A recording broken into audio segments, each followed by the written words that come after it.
Magandang umaga. Sabi ni Jesus sa Matthew chapter 6 verse 14 to 15, "If you forgive other people when they sin against you, your heavenly Father will also forgive you. But if you do not forgive others their sins, your Father will not forgive your sins." Mga kaibigan, forgiveness is a command, not a choice.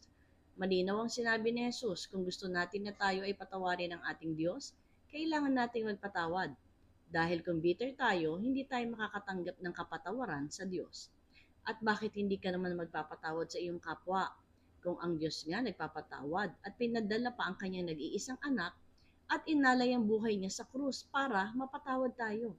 Ikaw pa ba na nilalang din na katulad ng iyong kapwa na hindi mo mapatawad?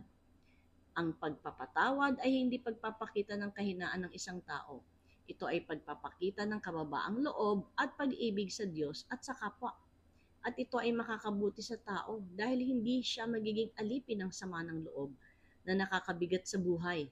Dahil ninanakaw nito ang saya at napapalitan ng sama ng loob at galit.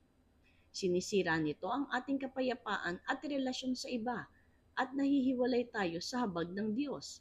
Kaya sinasabi sa Ephesians chapter 4 verse 31 to 32, "Alisin ninyo ang lahat ng sama ng loob, galit, puot, sigawan at paninirang puri, pati na ang lahat ng uri ng kasamaan.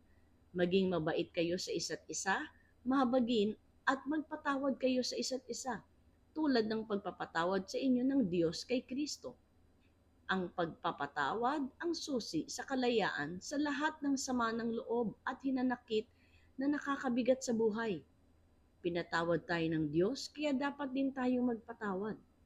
Kaya kaibigan, gaano man kalaki ang kasalanan ng iyong kapwa, patawarin mo na kahit hindi siya humihingi ng tawad. Palayain mo na ang iyong sarili sa kadena ng hindi pagpapatawad at sigurado na gagaan ang iyong buhay at higit sa lahat, ikaw ay makakatanggap din ng kapatawaran sa Diyos na lumikha ng lahat ng may buhay. Dahil lahat tayo ay makasalanan, sabi ng Biblia, kaya lahat tayo ay nangangailangan ng pagpapatawad mula sa ating Diyos na banal.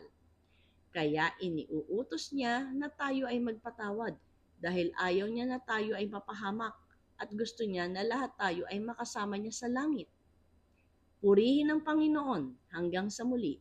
May the grace and peace of our Lord Jesus Christ be with you always. Bye!